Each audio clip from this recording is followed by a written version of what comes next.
My name is Satya, and I am an organizer with the Boston South Asian Coalition. Big thanks to the Ambedkar King Study Circle for putting together this series on the agrarian struggles in India. This is probably the most informed series of talks in the diaspora to learn from with respect to what's happening right now in India when it comes to the agricultural struggles. If you are watching this live on Facebook, please take a moment to share it. If you have missed the earlier talks in this series, please check out the previous recordings.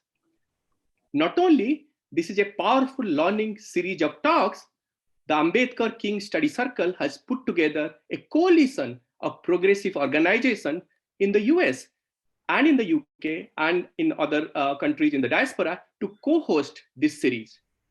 Those organizations are the Ambedkar King Study Circle, Boston South Asian Coalition, the Coalition of Seattle Indian Americans, Global Indians Progressive Alliance, Indian Civil Watch International, Indian American Muslim Council, International Solidarity of Academic Freedom in India, UK, INSAF, Hindus for Human Rights, Humanism Project, Periyar International, Voice Against Fascism in India.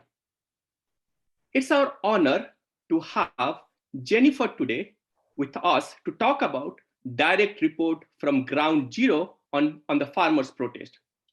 Jennifer is both a scholar at Jawaharlal Nehru University in Delhi and a reporter with a Dalit camera. Dalit camera has been following some of the unique coverage of the farmers' protest, highlighting farm workers, women farm workers. Jennifer has been covering the issues from the place of protest. She works closely with the agricultural laborers who are predominantly Dalits. So welcome, Jennifer. To start off, let me ask the questions, which is the most that has happened, the most recent development. We saw images of the police putting barbed wire and nails on the street. Then the internet shut down to stop people from mobilizing, which has severely limited the information flow recently. And then we saw the international support with the tweet from Rihanna from the US and Ilhan Omar, Congresswoman Ilhan Omar. Whereas in India, the state paraded cricket stars and film stars to provide some really banal statements about farmers' protest and also condemning this international support. So the question would be a few questions. How has been operating and reporting under this new condition? How have the farmers and the Mazdurs maintained mobilization with this shutdown? And what do they make of the international support? Has this international support been useful or a distraction? A few questions, so you can choose to answer in your order if you want. Thank you, Satya. So you see, as a reporter, I work both online as well as offline. When I say offline, it means I go to the field at the borders and I'm reporting, right? So because of the closely guarded protest site, which it has now become, it's become really difficult for any journalist to reach the spot directly. So forget about participation, local participation.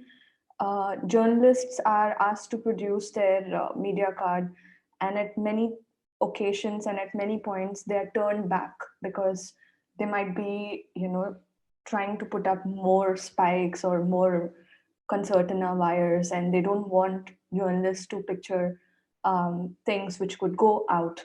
Now, when I talk about the online work that journalists do, for instance, when the Twitter suspension happened of all the Twitter handles that were tweeting about Kisan Morcha, which means the farmer struggle, they were suspended.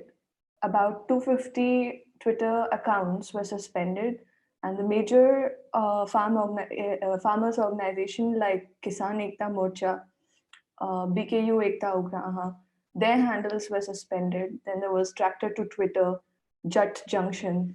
These handles were they were withheld by Twitter. So ever since, so when that happened, Dalit Camera went on to do a Twitter storm for to reinstate these accounts, and we were we were very particular uh, um, about getting an answer from Twitter India as to why such an action was taken against these 250 accounts, because besides not giving any explanation, they just happened to reinstate it. And again, just about like yesterday, Twitter India again got a notice from the government of India, saying that they would have to face punitive action if they if they reinstate the 250 suspended account. So there's constant attack on any kind of internet dissemination of news. So what is happening is that there's a close guarding of the space in order to protect a narrative that the Hindutva forces are trying to propel.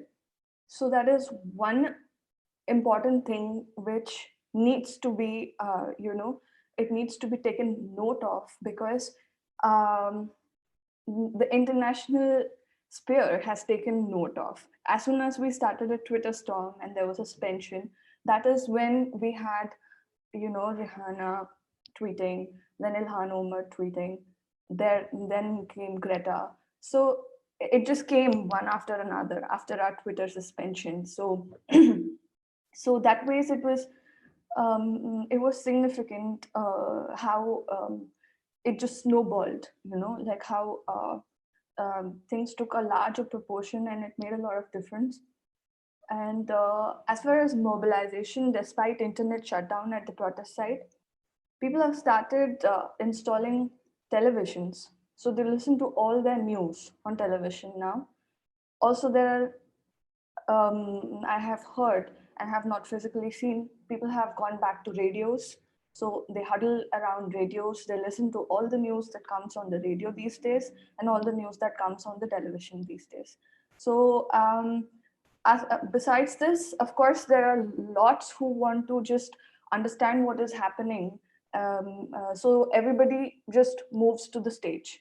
So just after we had the internet shutdown, there's a really tremendous increase in the number of people that you find at the stage, because the stage becomes the place where news gets disseminated for everybody as to what is going to happen next, what is the plan of action. So everybody's at the stage.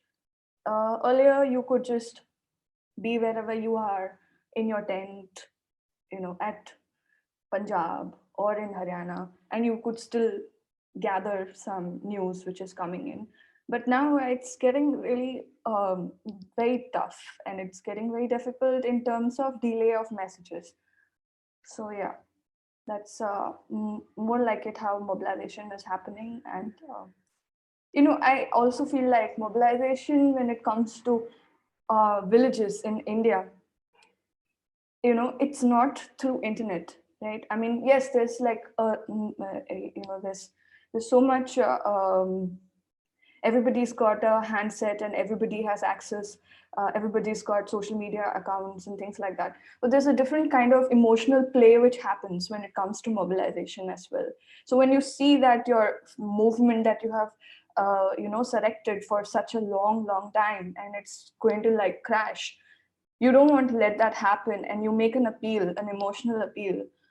It was ticket at the front, but such was the scenario with everyone present at the field. Everybody felt that no matter what happens, you cannot let this movement go down. And so mobilization happened as well because of these reasons. Yeah. And as we speak, the farmers and farm workers are planning for a large chakka band on February 6th, right? Yeah. Today, yeah. Today, yeah. To switch gear a little bit about, to understand a little bit about the on the ground situation, some of the farmers who have come together, they belong to land-owning farmers, even though small lands many times. Whereas farm workers, a lot of farm workers we have seen who don't own land.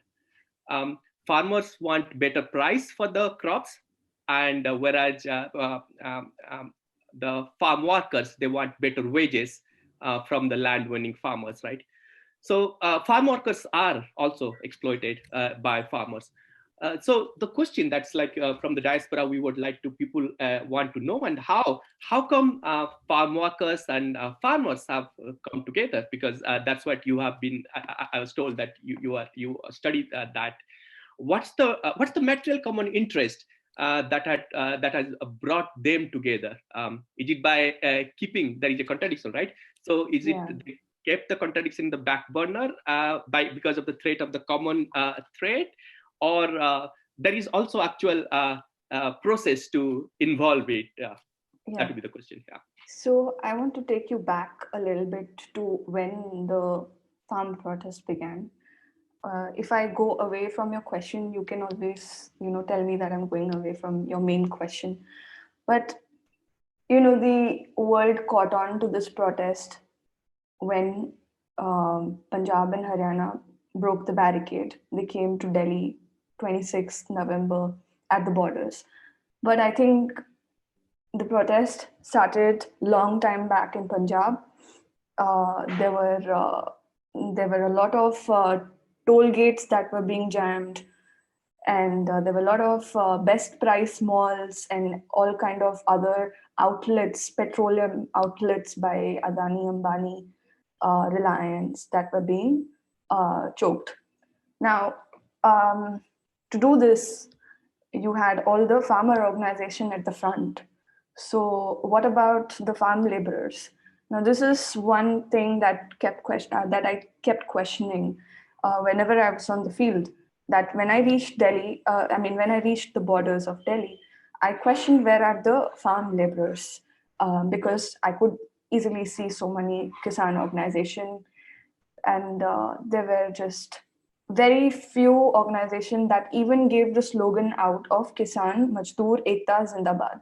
So in the very beginning, you could not, like, even from the main stages, you could only hear Kisan Morcha Zindabad, which means Kisan, that means farmers struggle, Inqalab, victory, or revolution salute. So there was no farm laborers mentioned out there. So as I dug deeper into the whole situation, I came across a couple of organizations that work around, they mobilize for, or let's say they help the Dalit community in Punjab get their share of land, which is 1/3 of Panchayat land. Panchayat land is nothing but a common land that the village holds together. So 1/3 of that land is supposed to go to the marginalized community, which is the SC or the SD, that is the scheduled caste or the scheduled tribe community. This is as per Punjab laws, Punjab state laws. So there's a lot of tussle around this. Besides this, this particular factor creates a lot of contradiction within Punjab, especially there's a lot of struggle around this in district Sangrur. Those from Punjab would definitely know where Sangrur is. Yeah. Now, one important contradiction that I came across was during lockdown, when a lot of Bihari migrant workers went back, there was a need to sow paddy. So what happened was the farm laborers asked for a higher price. They asked for wages. They demanded a certain amount of wages. Now that turned out to be higher than what the Kisan would give to their Bihari counterparts.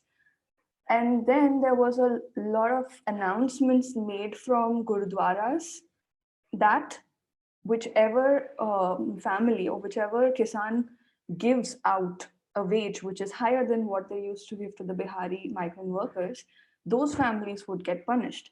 Now, at in a community, a village community, this has a lot of impact on how the Dalits then feel about themselves. Because when they express, and I did a little bit of field work in Punjab during these times, and so I have heard them talk about how their sentiments were hurt and how they didn't feel like they were part of the community when these Bihari migrant workers were actually they were garlanded when they came back, because uh, the uh, the upper caste or the dominant caste, the Jat, wanted the Jat community wanted to show it to the Dalits present in that village that they cannot make higher demands, and that they wanted to basically drive one point home, that is they have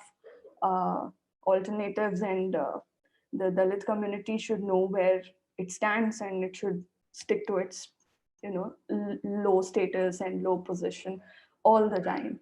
So this is I mean, these were the contradictions which brought there was a lot of bitterness in this society because of these incidences which happened during the struggle that was being carried out in Punjab. So now what has happened is, interestingly, a space has been created where even the Dalits, or let's say farm laborers who are Jat, from the Jat community, but have been pushed down because of the agrarian crisis. So even the whole of farm laborers have understood that they are going to lose jobs if there is privatization of APMC mandis. If APMC mandis are gone, so they are going to lose jobs, and then they will be pushed into this free market. And it's not like the feudal setup goes. I mean, they have different kind of connections with their the land owner. So there is a different kind of food security that goes on in these places. And so, I mean, they do have an understanding that they're the frontliners who are going to be hit once the farm laws are in place. So having understood this, they are still finding it difficult to reach the border, of course, right? Like, they do not have the financial conditions to be out here, last it out, and fight shoulder to shoulder with the Jat farmers. So what I have seen on field is so you have these Khet Majdoor organizations like Punjab Khet Majdoor organization, then there is Zameen Prapti Sangharsh Committee, or all of these Khet Majdoor organizations, they would assist or help a particular village to travel for free from, let's say, Muktsar or Sangrur to Punjab, to Delhi borders, and they help them live in on the Delhi borders, help them with food, give them all kinds of assistance to be able to at least sit there and gain a kind of political education, or try and understand how the bills are going to affect them. And yeah, so I'm saying that there was contradiction, but now it has sort of reduced a little bit. I mean, they are facing a larger enemy here. So in the face of larger enemy, they need to work in tandem at least to defeat the larger enemy. So that's the idea. Yeah, I mean, yeah, that's a very well described, Jennifer. So the next question would be a little bit related. For the audience, we'll have a few more questions, and then we'll open it for everyone to participate in it. So the next question is actually understanding about the role of women, because agriculture, right, in basically in South Asia, India has been basically associated with a very patriarchal mode of production. But there are so many photos of women farmers, farm workers on the tractors and in the tents and at the front line. And in fact, many of the photos actually we got to see from the Dalit camera social media outreach. So are the women are mostly like farm workers and Dalit farm agriculture workers? Would you like to describe what's the class background of the women and where they come from? So, I mean, a woman could be a farm laborer, or she could be land. She could be a farmer just as well. Now, in the very beginning, the participation of women was very little. It has only increased in recent times, and it has increased for good. There have been very interesting changes. If you know the cultural background of Haryana, you would know how conservative women are in that society. But you see, like, tractors and tractors full of women, trolleys and trolleys full of women heading towards Tikri border, Singhu border, with Haryanvi women. They are sloganeering. It's fascinating to see this. And this, I would say, is a phenomena after 26. Before 26, I felt like the space was so masculine, and it was so difficult to sort of also negotiate with this space as a woman journalist. And so the presence of women in the field right now is so large that I mean, yeah, it's um, it's just 26th of January that made the difference. Yeah.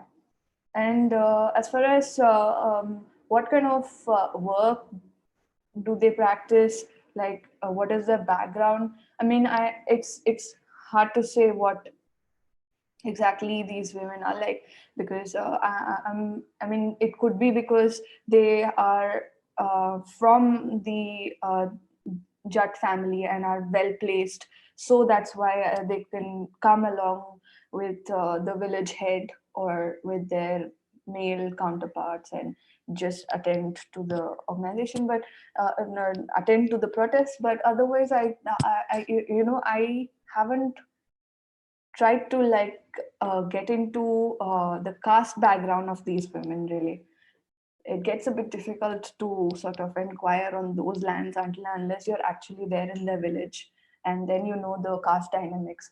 But in here, it is interesting to note as well that the caste dynamics doesn't play out so prominently for me to be able to actually categorize, or it's hard, it's visibly not there. Everybody's cooking using the same kind of vessels, and they're eating in community, and they're all going to sleep wherever they find space. So there's a blur of lots of categorization here, of highs and lows. I don't want to sound romantic about it, but such is the space. You have to make do with very little things that you have, and you have to also provide for others coming in. So, yeah. Yeah. So despite what you had told earlier, there was, from the beginning at least, there has been the rallying cry, which we have heard, and is the Kisan Mazdoor Ekta, despite the contradiction you mentioned earlier.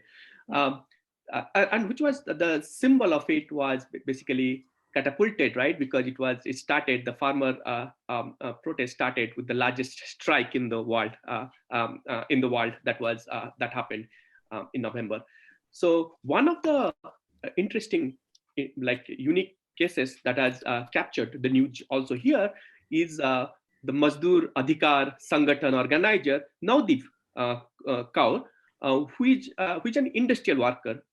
She's not a farm worker, she's an industrial worker, a Dalit woman, who basically exemplifies this kind of unity, right? Kisan Mazdoor unity. She was arrested and tortured. She's still in prison. And the Dalit camera and others have been demanding the release of Navdeep Kaur. has there been similar industrial worker participation on daily basis since the beginning of the farmers agitation, or would you like to talk about? Yeah. So, can we talk a little bit about Nodeep as well? Yeah, just touching on her story. So, Nodeep is an industrial worker, but she hails from Muksar, and her family is a Dalit landless laborer family.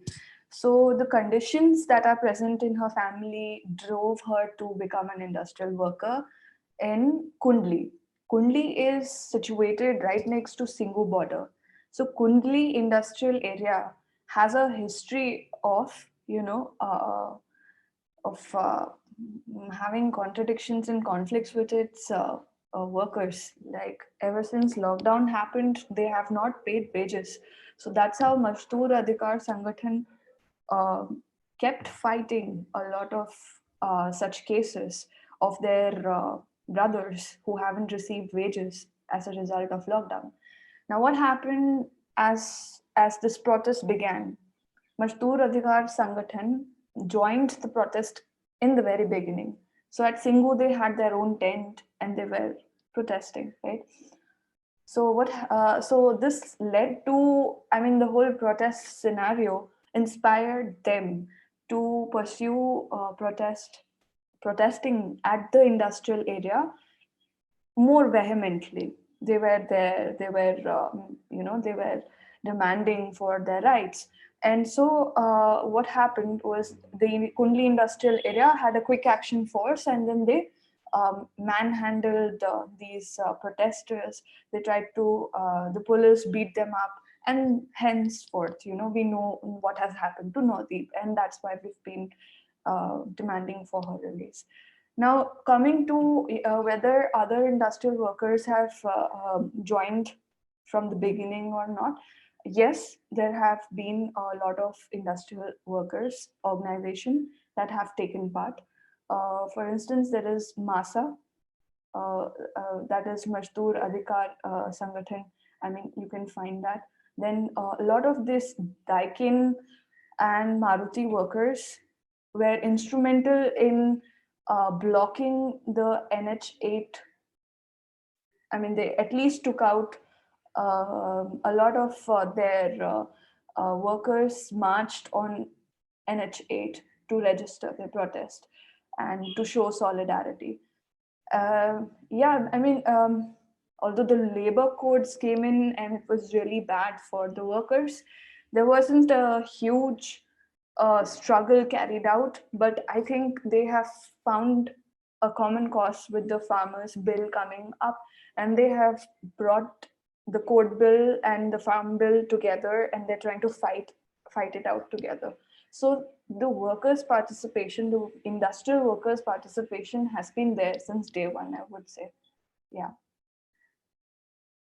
Yeah, it was exemplified by one video which has gone kind of viral here of Naudi Kaur, where she talks about this advanced workers' consciousness, and then it shows that how it gets transferred from one class to another, right? Like the farmers and yeah. So the next question would be about the role of farmers unions.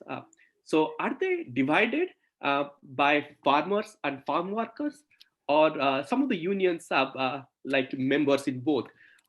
So there are several of them, right? As we are learning here in the diaspora, but they have broadly come together. So how effective are they dealing with the contradiction you mentioned earlier between farmers and farm workers? So, are you asking me that whether the farm union organizations contain farm workers or not? Yeah. Well, so the farmer union organizations always have a Khet Majdoor wing. So, if you are a large organization like BKU Ekta Ugraha, then you have something like Punjab Khet Majdoor under you, which means all the Khet Majdoor come under that wing. And they have their own leadership, like there is Lachman Seviwala. So similar is the case with other farmer organization. So you have Kirti Kisan Union. So under that you have ZPSC, that is Zameen Prapti Sangharsh Committee, that mostly caters to Khet Mazdoor's needs. And the participation of Khet Mazdoor in this, that remains questionable. But there are these wings, and Khet Mazdoors are organized when it comes to Punjab. What is very interesting to note, and which I found during my fieldwork in Punjab, is that the APMC mandis also have farm laborers, right? Uh, they do not, they're unaccounted for. They are a large section of unorganized APMC mandi workers who work almost free for throughout the year.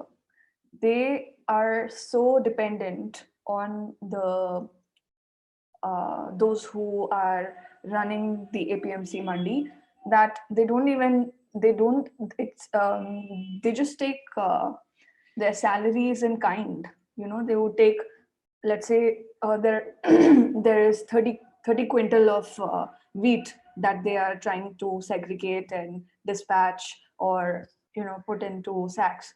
So there might just be 1 quintal left, and then the contractor who's manning this particular APMC would say, okay, now you guys can keep this 1 quintal and you can go home now. So such is the case. They are so unorganized. On top of that, there are a lot of women who work in these APMC mandis, and the conditions are pathetic because these women aren't allowed to take frequent breaks to use the washroom. Their women are their children are back at home, roaming about on the streets like chickens, and so there is no childcare system also in place. And when I happened to visit their homes, I could see that the roofs were going to fall off, so they do not have a strong bargaining power because they haven't come together as a group. So one interesting thing that really happened as we were moving from one place to another, trying to locate what work farm laborers are doing besides working directly on the field.